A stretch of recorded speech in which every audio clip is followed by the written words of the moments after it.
श्री गजानन जय गजानन गण गण गणात बोते.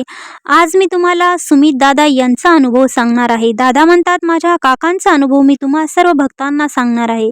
माझ्या जीवनात म्हणजे माझ्या डोळ्यादेखत जी गोष्ट घडली तीच गोष्ट आता मी तुमच्या समोर सांगू इच्छितो.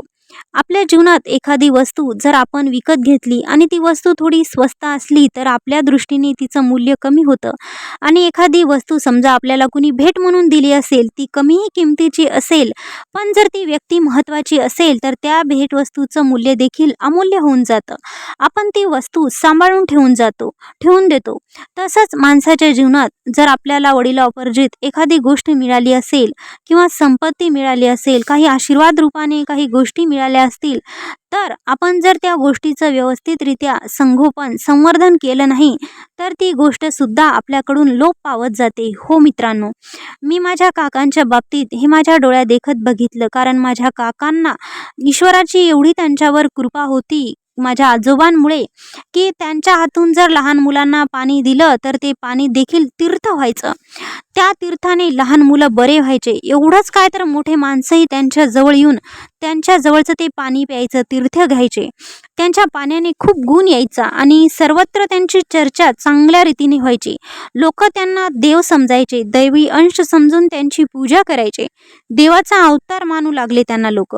बरेच लोक त्यांचा सल्ला घ्यायचे आणि त्यांनी पैसे मागितले नाही तरी देखील त्यांना ते पैसे द्यायचे. त्यांना सुरुवातीला या गोष्टीचा अहंकार नव्हता. त्यांना वाटायचं की सर्व काही देवाच्या इच्छेने होत आहे आणि त्यांच्या मुखात ईश्वराचं नाम सतत राहायचं. त्यावेळेस ते परमेश्वराचे आभारी होते. तोपर्यंत त्यांच्या आयुष्यात सर्व काही ठीक होतं. पण त्यांच्या आयुष्यात उतरती केळा तेव्हा लागली जेव्हा त्यांनी आपल्या घरातले जे देव असतात ते देखील शेतात नेऊन ठेवले होते. त्यांचं म्हणणं होतं की आता देवाची काही गरज नाही, देव मीच झालो, तर मग मला या देवाची काय गरज आहे. माझ्या आजोबांचे संस्कार ते विसरले होते. माझे आजी आजोबा पंढरीच्या पांडुरंगाची खूप भक्ती करायचे, गजानन महाराजांची ते खूप भक्ती करायचे आणि त्याच्यामुळेच माझ्या काकांचं नाव त्यांनी गजानन ठेवलं होतं. सर्व काही छान व्यवस्थित सुरू होतं. ईश्वराने भरभरून वैभव दिलं होतं, भरभरून सर्व काही दिलं होतं. पण माझ्या काकांच्या मनात अहंकार आला आणि त्या अहंकाराने, त्यांच्या दुर्बुद्धीने त्यांचा विनाश सुरू झाला. त्याच्यानंतर सुरू झाला विनाश असा की त्यानंतर त्यांचा मुलगा गेला, अभिमानाने संपत्ती गेली आणि ते वाईट व्यसनाकडे देखील वळले गेले. तर त्याआधीचं मी तुम्हाला सांगू इच्छितो, त्यांच्या घरी एक व्यक्ती आले होते. संध्याकाळची वेळ होती. काका बाहेर असेच उभे होते आणि त्यांच्या दारी एक व्यक्ती आली. त्यांना त्यांच्याविषयी काहीतरी सावध करत होती. तर काकांनी माझा अपमान केला. ते त्यांना म्हटले की तू काय मला देववादाच्या गोष्टी सांगतो, ज्ञानाच्या गोष्टी सांगतो, मीच तुला ईश्वरी अंश आहे असं सांगतो. मी स्वतः ईश्वर आहे, माझ्यातच ईश्वर समावलेला आहे. आणि त्या व्यक्तीचा काकांनी काहीतरी असा अपमान केला आणि नंतर त्या व्यक्तीच्या हाती एक चिलीम होती. ती व्यक्ती ती चिलीम ओढू लागली आणि त्या व्यक्तीने एवढंच म्हटलं की माझ्या हातची ही चिलीम पडली आहे, तू उचल. माझ्या काकांनी बराच प्रयत्न केला पण त्यांना खाली पडलेली चिलीम काही उचलता आलेली नाही. मग माझ्या काकांना विचार आला की ही व्यक्ती कोण आहे.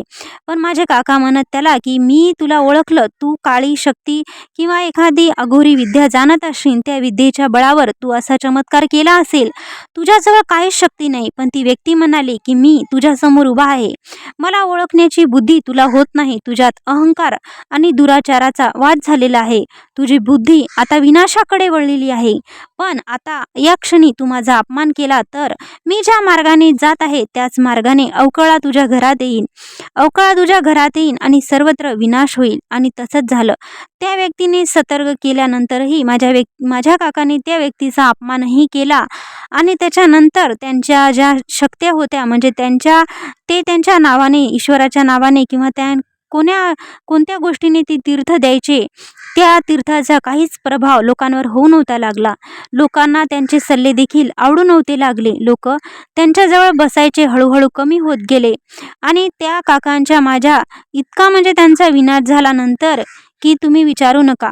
परमेश्वर खरोखर एखाद्याला देत असताना भरभरून देतो, पण जर त्या व्यक्तीला त्या दिलेल्या वैभवाची, परमेश्वराच्या कृपेची जर त्याला जाणीव नसेल तर परमेश्वर तो हिरावून देखील घेऊ शकतो. माझ्या काकांच्या आयुष्यात असंच झालं. काकांनी माझ्या काकूचा अपमान केला, काकूला घराबाहेर काढलं. त्यानंतर त्यांचा मुलगा गेला आणि महात्मा म्हणजे जी व्यक्ती त्यांच्या जीवनात आली होती त्यांना सतर्क करण्यासाठी, ती चिली मोडणारी व्यक्ती, मला तरी असं वाटते दुसरं तिसरं कोणी नसेल, ते शेगावचे श्री गजानन महाराजच असतील. कारण की आपले गजानन महाराज भक्तांना अडमार्गात जाऊ देत नाहीत, भटकलेल्यांना ते रस्ता दाखवतात. आणि माझ्या काकू गजानन महाराजांच्या निस्सीम भक्त होत्या. त्या गजानन महाराजांची उपवास आणि पारायणे नियमित करायच्या.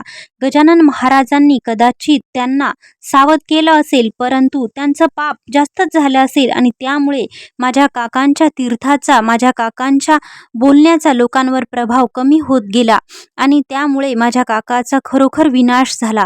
आणि माझ्या काकूंनी, जेव्हा माझ्या काकांनी देव शेतात नेऊन ठेवले होते, तर त्यांनी ते देव तिथले आणून त्या देवाची त्या पूजा नियमित करायच्या.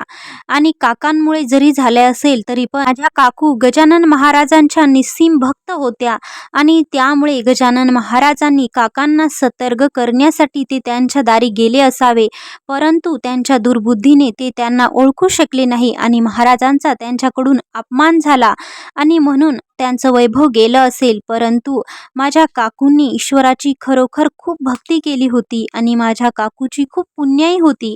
आपण विजय ग्रंथामध्ये लक्ष्मण गुढेचा अध्याय वाचतो. त्याची पत्नी जेव्हा महाराजांकडे जाते तेव्हा आपले गजानन महाराज आंबा खात होते आणि तो आंबा ते त्याच्या पत्नीला देतात. ती पत्नी तो आंबा त्याला खाऊ घालते, त्याचा आजार बरा होतो आणि महाराज त्याच्या घरी त्याला आशीर्वाद द्यायला जातात आणि भरभरून द्यायला ते जातात, परंतु त्याच्या दुर्बुद्धीने ते ओळखलं नसते. तसंच माझ्या काकांच्या बाबतीतही झालं आणि म्हणून माझ्या काकांचा देखील विनाश झाला. तर भक्तांना, तुम्हा सर्वांना हा व्हिडिओ कसा वाटला? आवडला असेल तर लाईक करा, शेअर करा, सबस्क्राईब करा, कमेंट बॉक्समध्ये गणगण गणात टाईप करा. धन्यवाद.